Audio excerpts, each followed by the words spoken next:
आधुनिक युग प्रतिस्पर्धा का युग है। विज्ञान अथवा तकनीकी क्षेत्र में मनुष्य की अभूतपूर्व सफलताओं ने इसकी इच्छाओं व आकांक्षाओं को पंख प्रदान किए हैं, परंतु बहुत कम ही लोग ऐसे हैं जिन्हें जीवन में वांछित वस्तुएं प्राप्त होती हैं अथवा अपने जीवन से वे संतुष्ट होते हैं।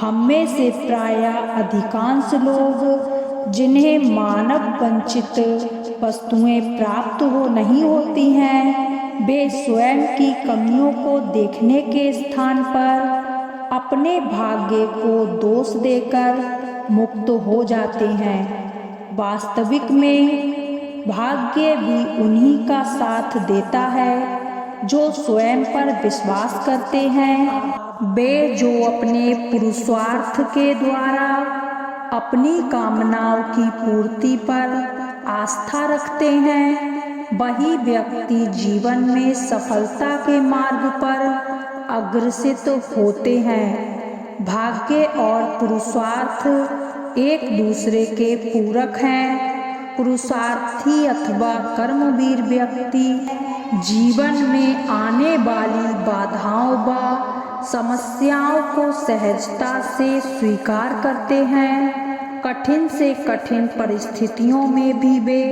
विचलित नहीं होते हैं, अपितु साहसपूर्वक उन कठिनाइयों का सामना करते हैं। जीवन संघर्ष में वे निरंतर विजय की ओर अग्रसित होते हैं और सफलता की ऊंचाइयों तक पहुंचते हैं। 2 बार नहीं यमराज कंठ धरता है, मरता है जो एक ही बार मरता है। तुम स्वयं मरण के मुख पर चरण धरो रे, जीना तो मरने से नहीं डरो रे। वहीं कुछ लोग ऐसे भी हैं जो भाग्यवादी होते हैं। ये व्यक्ति थोड़ी सी सफलता अथवा खुशी मिलने पर अत्यंत खुश हो जाते हैं, परंतु दूसरी ओर कठिनाइयों से बहुत ही शीघ्र विचलित हो जाते हैं। उनमें निराशा घर कर जाती है। फलतः सफलता सदैव उनसे दूर रहती है। इन परिस्थितियों में वे स्वयं की कमियों को खोजने तथा उनका हल ढूंढने के स्थान पर अपने भाग्य को दोष देते हैं। इतिहास में ऐसे अनगिनत मनुष्यों की गाथाएं हैं जिन्होंने अपने पुरुषार्थ के बल पर असाध्य को साध्य कर दिखाया है। महाबली पितामह भीष्म ने महाभारत के युद्ध में भगवान श्री कृष्ण को भी शस्त्र उठाने पर विवश कर दिया।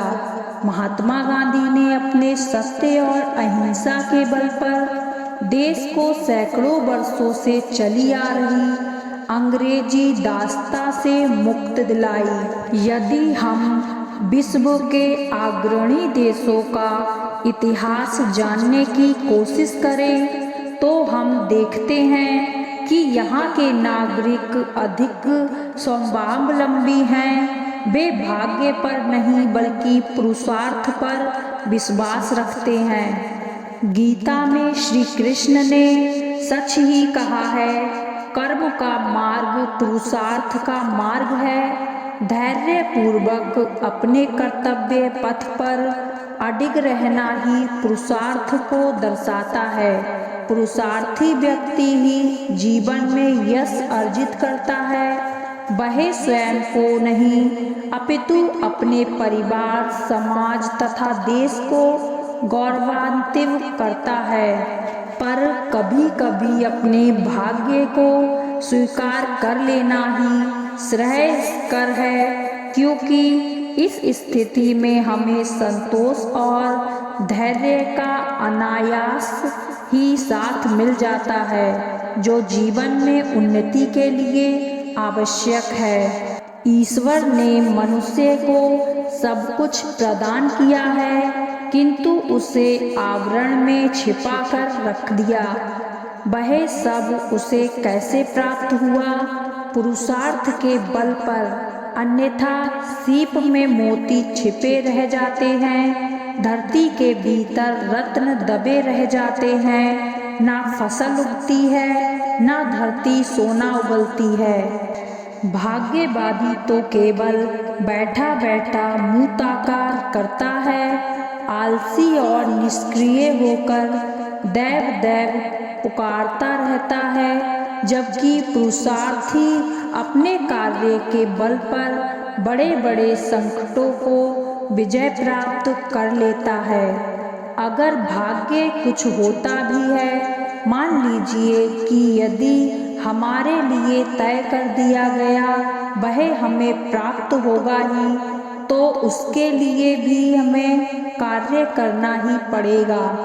शक्तिशाली एवं समर्थ सिंह को भी अपना शिकार पाने के लिए कर्म करना ही पड़ता है।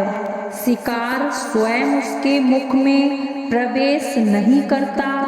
पुरुषार्थी एवं उद्यमी व्यक्ति अपने कर्म के बल पर भाग्य को भी बदल देने की क्षमता रखते हैं। विश्व की समस्त उन्नति एवं प्रगति का आधार मनुष्य का पुरुषार्थ ही है, भाग्य नहीं। संसार में दो प्रकार के मनुष्य पाए जाते हैं। एक वे हैं जो पुरुषार्थ करते हैं तथा कठिन से कठिन काम को बड़ी सफलता से करते हैं। दूसरे वे हैं जो आलसी हैं। उनका विश्वास होता है कि वही होगा जो भाग्य में लिखा होगा। पुरुषार्थी अर्थात कर्मवीर व्यक्ति इस बात को मानते हैं कि मैं प्रत्येक कार्य में सफलता अर्जित करूंगा, अन्यथा अपना शरीर त्याग दूंगा। इसके विपरीत कर्मभीरू आलसी मनुष्य कार्य करने से डरते हैं। जो मनुष्य भाग्य पर भरोसा करते हैं तथा अपने पुरुषार्थ पर विश्वास नहीं करते हैं, वे ही अपनी दुर्गति के लिए भाग्य को दोषी मानते हैं। जो मनुष्य शेर होते हैं वे अपने बल पराक्रम में विश्वास रखते हैं। उनके लिए भाग्य जैसे शब्दों का कोई महत्व नहीं होता है। भाग्यवादी आलसी मनुष्यों का मत है कि परिश्रम और भाग्य में कोई प्रत्यक्ष संबंध नहीं है। उनके अनुसार भाग्य के सामने पुरुषार्थ तुच्छ या निरर्थक हैं। वे मानते हैं कि भगवान देगा तो छप्पड़ फाड़ कर देगा। उनके अनुसार परिश्रम करना, पुरुषार्थ करना बेकार है। परंतु आधुनिक युग में पुरुषार्थ को भाग्य से अधिक शक्तिशाली माना जाता है। यह बात सच है कि जो भाग्य में होता है तो वह होकर ही रहेगा, उसे कोई नहीं रोक सकता, किंतु कर्म तो करना ही पड़ेगा। मनुष्य को हमेशा परिश्रम करते रहना चाहिए। आलस्य द्वारा मनुष्य कायर बन जाता है। वह झूठ बोलने तथा चोरी करने लगता है। उसे उत्थान के स्थान पर पतन, उन्नति के स्थान पर अवनति प्राप्त होती है। अतः आलस्य को त्याग कर ही मनुष्य अपने जीवन में सफलता प्राप्त करता है। लक्ष्मी उद्योग पुरुष के पास ही निवास करती है। आधुनिक युग में मनुष्य ने जो उन्नति प्राप्त की है, चांद आदि ग्रहों तक की जो यात्रा की है, यह उसके पुरुषार्थ का